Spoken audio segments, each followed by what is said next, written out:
بعد ما نصلي على النبي عليه أفضل الصلاة والسلام ونسمي بسم الله، مبدئيا كده قبل ما أخش في الفيديو وأقول لكم النهاردة أنا جاية أعرفكم إيه. أنا حابة أشكركم على 1017 مشترك اللي انتوا وصلتوني ليه. يا رب يا رب يكبر بخاطركم ويكرمكم ويصلح بالكم يا رب. ألف ألف ألف شكر. عقبال 4000 ساعة. أنا متعشمة في الله خير، وبعد كده فيكم إن انتوا توصلوني لل4000، وإن شاء الله أتمم الشروط قبل الشهر 5. مش غير مطول عليكم، لو انتوا أول مرة تشوفوني ما تنسوش تشتركوا في القناة وتفعلوا زر الجرس عشان يوصلكم مني إشعار بكل فيديو بنزله، ولو لسه ما اشتركتوش اشتركوا. يلا بينا على طول نقول احنا جايين نعرف ايه لحبايبنا اللي لسه داخلين المطبخ، واللي فيه ناس كتير يعني مع احترامي لسنهم، وانا منكم برضو لان انا برضو غلطت كتير. يلا نعرف ايه الفرق بين الدقيق. انواع الدقيق عندنا في السوق هو عبارة عن ايه؟ احنا عندنا نوعين دقيق في السوق. دقيق للمعجنات والمخبوزات والبيتزا بتلاقيه مكتوب عليه كده، ودقيق لجميع الأغراض. ايه الفرق بين ده وايه الفرق بين ده؟ صلى على النبي الأول عليه أفضل الصلاة والسلام. ربنا يحسن ما بين إيديكم، ويا رب يا رب نكون أحسن الناس في مطابخنا. طيب، اللي للمعجنات والمخبوزات والبيتزا ده يا جماعة بيكون الجلوتين فيه عالي جدا. يعني ايه جلوتين؟ المادة المسؤولة عن مط اللقمة بتاعتنا في حاجة اسمها عرق. المطة دي بتكون موجودة في الدقيق ده، بيبقى استخراجه حوالي 80 حاجة و80%. أما لجميع الأغراض بيبقى الجلوتين فيه أقل شوية، بيبقى حوالي 50 حاجة و40، ممكن 60. تمام. طيب، بنستخدمه في ايه ده وبنستخدم ده في ايه؟ طيب، حابة اقول لكم ان انا عندي اللي هو للمعجنات والمخبوزات والبيتزا عندي باسم الاهرام، انت عندك باسم تاني، احنا في السويس عندنا باسم الاهرام. طيب، وجميع الاغراض برضو عندي باسم الخديوي والمروة، اي نوع تاني غير الاهرام. طيب وفي المعجنات اسم تاني، في الحصان، بس ده ما بيتباعش غير لبتوع المخابز.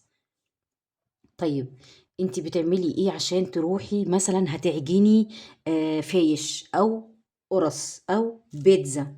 بتروحي للعطار او السوبر ماركت اللي بيبيع القسم اللي هو خاص بالدقيق، بتروحي تبصي على الدقيق اللي مكتوب عليه للمعجنات والمخبوزات والبيتزا، لقيتيه تمام قوي كده، بتجيبيه وتشيليه على جنب عندك في المطبخ. وبرضه بتجيبي من دقيق جميع الأغراض، بيبقى كاتبلك عليه متعدد الاستخدامات وجميع الأغراض، برضه بتشيليه على جنب. ولازم تكتبي زي ما أنا كاتبة كده، لو انت جايباه فرد من عند العطار بتكتبي عليه كده للمعجنات والمخبوزات والبيتزا. طب لو انا جايباه اكياس خلاص كده مفيش تعب.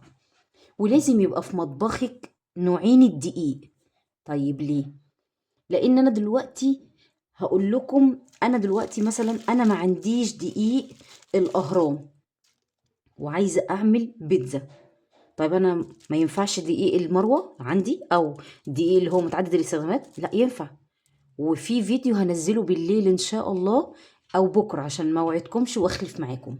في فيديو هنزله لكم ازاي اخلي دقيق جميع الاغراض يبقى اقوى من الاهرام، طريقه العجن، وهوريها لك.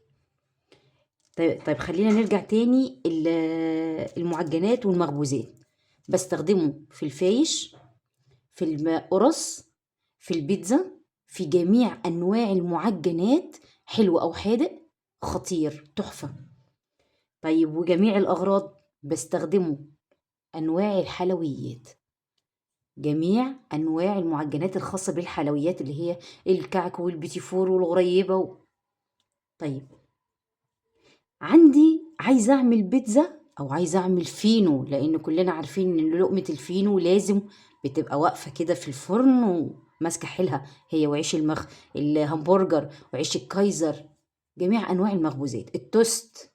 ما ينفع، مش هيبقى حلو في ده صراحة كده يعني.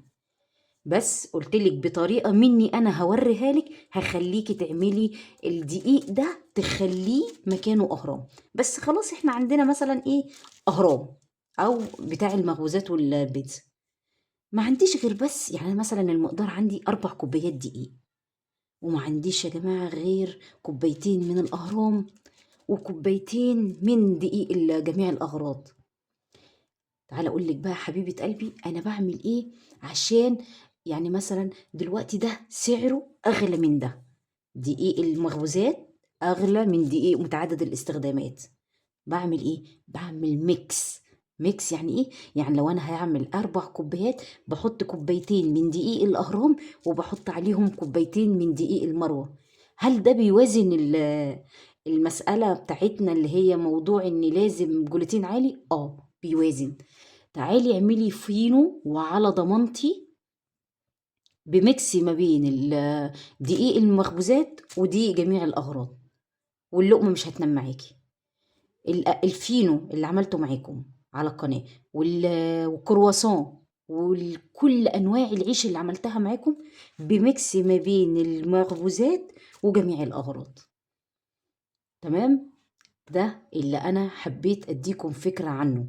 الفيديو الجاي ان شاء الله هنزله خاص بالعجن، هوريكم ازاي اعجن دقيق اللي هو جميع الاغراض، اخليه دقيق عالي الجلوتين اللي هو للمخبوزات والبيتزا. يا رب يا رب يكون الفيديو خفيف عليكم، ويا رب اكون وصلت لكم معلومة. لو عجبكم فكرة الفيديو يا ريت ما تبخلوش عليا باللايك والشير والسبسكرايب وتفعلوا زر الجرس. دمتم في حفظ الله، والسلام عليكم ورحمة الله وبركاته، وبألف هنا وشفا.